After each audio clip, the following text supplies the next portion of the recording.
All right, great. We're live. All right, everybody. So today, yes, happy Monday. So today, Ryan and I are going to talk all about magnesium.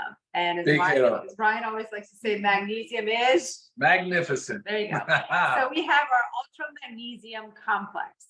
So magnesium is a mineral that's crucial for the body's function. Crucial. And a deficiency in it is like typically an overlooked health problem.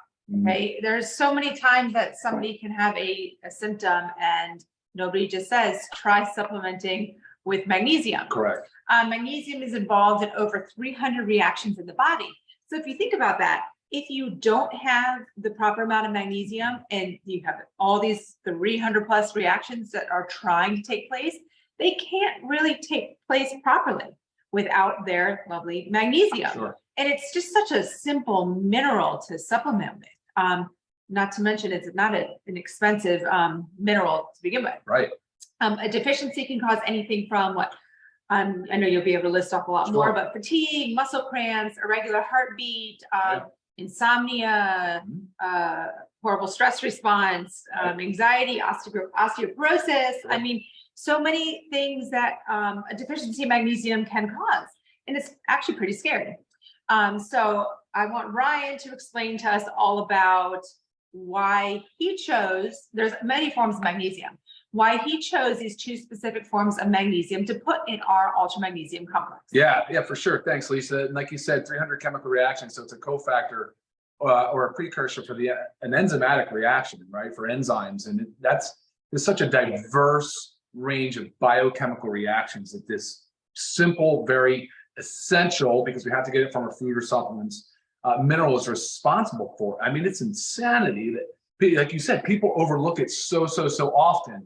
And it's involved in things of like the muscle and nerve conduction, right? So it's literally what sends the nerve impulse. It's how the body communicates. It's involved in bone metabolism. We know that for sure with calcium and potassium.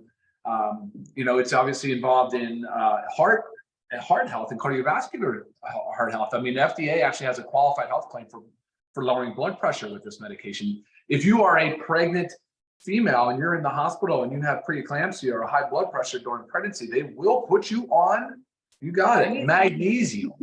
I mean, so to think that we're just missing out on so much just because we're not supplementing with it is really quite sad. And that's one of the reasons why we said we need to have magnesium as a foundational supplement for us.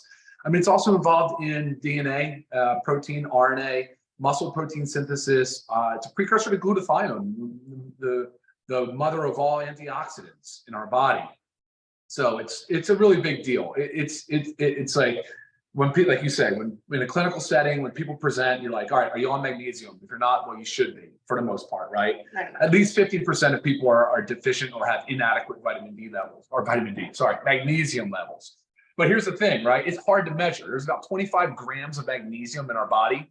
Most of it, though, is in our bones, our tissues, and our muscles. Right. So if you go and get like a blood draw, it's not really reflective of the magnesium level. It's because about less than 1% in our serum, in our blood. Less than 1% of our magnesium. And it's so tightly regulated by our kidneys that it controls excretion or reabsorption, so that it maintains a very, very tight kind of therapeutic like index of magnesium in the serum. So that's one of the challenges, but when you look at it from a survey perspective, they've done it and they say, man, most people have an inadequate intake of magnesium. Now it is in quite a bit of different foods, right? Like things like certain nuts, and green leafy vegetables and oysters and chocolate, dark chocolate.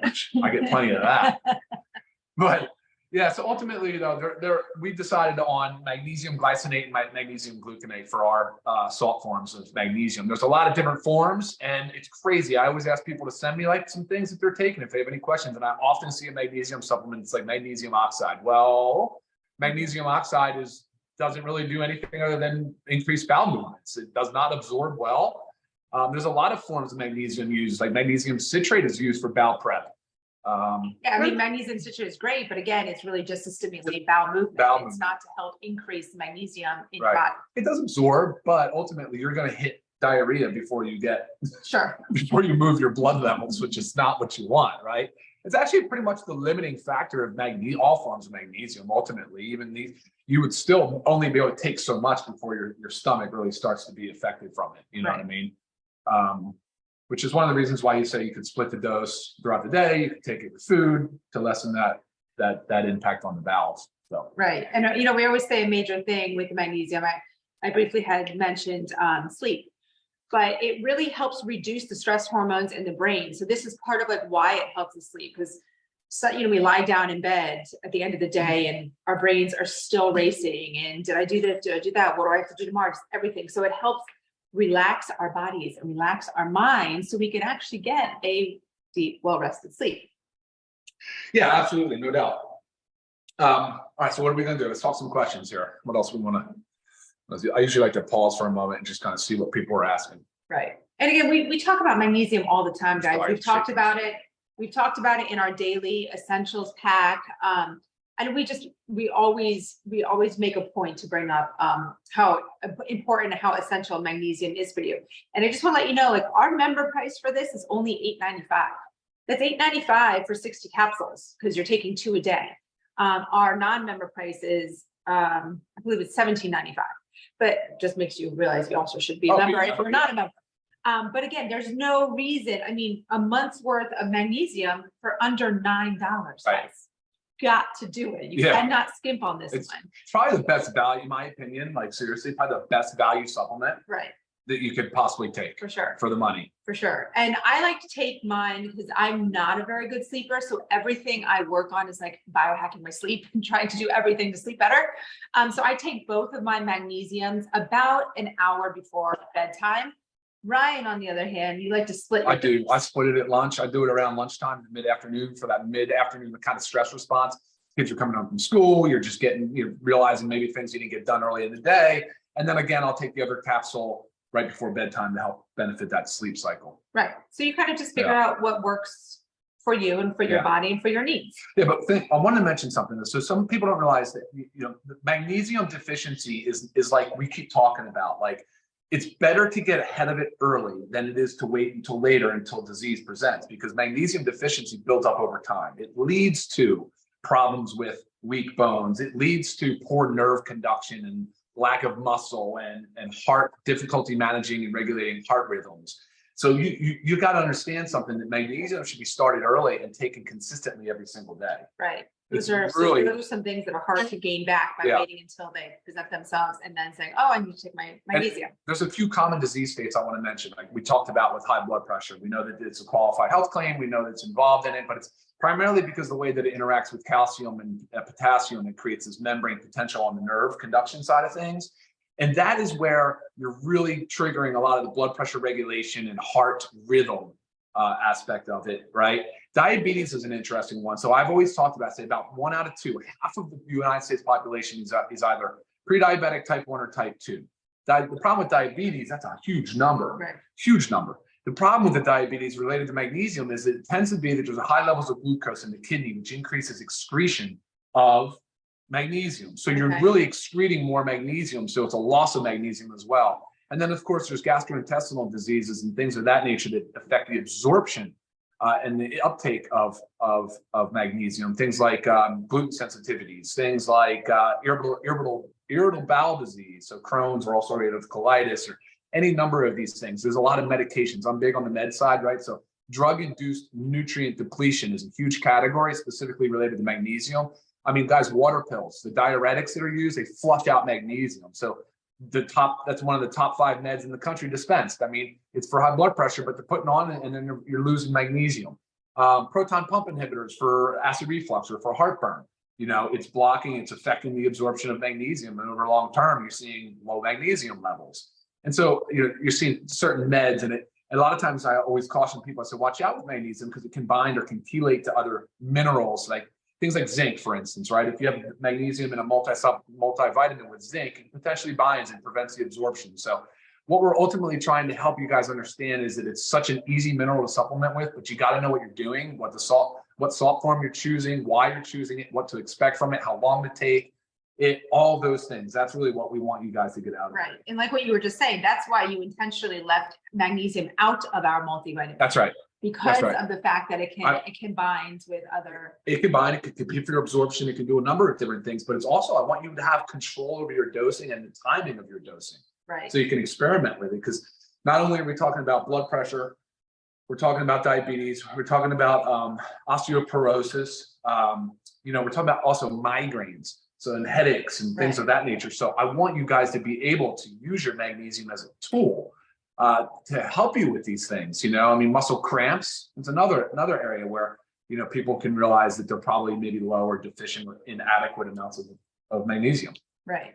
So we said how we personally like to take our magnesium, but as Ryan's talking about how it can bind and chelate, that should also let you know that you should not be taking this with your multivitamin. Okay. Separate it out from your other supplements. But typically if we're taking them, later in the day and before bed, we don't typically take our multivitamins or vitamin D. You should not be taking later in the day anyways. Did we mention what forms these are? Magnesium glycinate, predominantly, and magnesium gluconate. So the glycinate is the amino acid glycine. So what it is, it's magnesium paired or conjugated with glycine, which is an amino acid.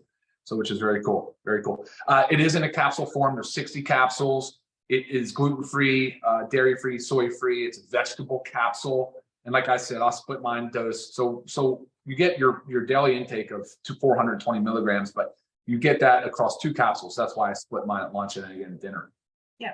Oh, perfect. Again, super simple supplement, and something that we all need to be taking every single day to make sure our magnesium levels stay up where they should be. And other things that we talked about, the body will increase excretion of, right? We said exercise. Right. But we didn't say that. That's what I'm trying to say. Exercise increases excretion of magnesium. We talked about medications. We know caffeine can do it. High stress amounts, chronic stress, of course, can do it. We know that. Even if you think about acute anxiety. Think about the whole chronic stress thing. It's like we need magnesium to help with chronic stress. Chronic stress further depletes our magnesium. It's kind of like a crazy cycle. It is a nasty cycle. You have to make sure you're taking it. Right. But we've had, I know testimonials have come in and people were like, wow, transformation in my sleep. I'm feeling so much better. I'm not waking up cramping as much. Right. It's simple. Yeah. I just read a testimonial on our Thursday call, maybe last week or the week before, but it was an affiliate was saying that the first time that she took the magnesium at night before bed, she slept like a baby, slept better than she had been sleeping with an actual sleep supplement. Oh, wow. So, it just says a lot. That says a lot. Her body was like craving this, give me the magnesium. Yeah, absolutely. So it's good stuff. Great. Yeah, awesome. So any further questions, guys, you can always email me, Lisa@livegood.com. And thank you for watching. Upper limit. So there's a question. Can you take 3 or 4 per day without problems? Yeah, I think you probably could, but you got to really kind of figure out why you're doing that. You shouldn't have to. That 420 in here, plus you're going to get it from your food. You probably figure you can get up to 1,200 milligrams of elemental magnesium a day without many side effects. But that's, again, there's a lot of patient variability on that. If you can't use capsule, wait, what was that question? Powder capsule. Okay, so for people that can't swallow pills, that's what you're asking. These you can actually twist apart and put in water. So I always say that all of our capsules, the only one that can't is the fish oil. Obviously, that's an oil in a gel cap. Yeah. But you can twist them off, pour them in water, and do it that way. Yeah, there's a question about starting before bone and muscle issues develop. You betcha, especially in the athletic population.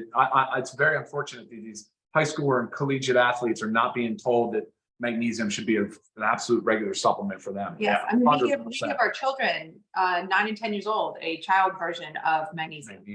Our bodies all need it. Yeah, without a doubt, 100%.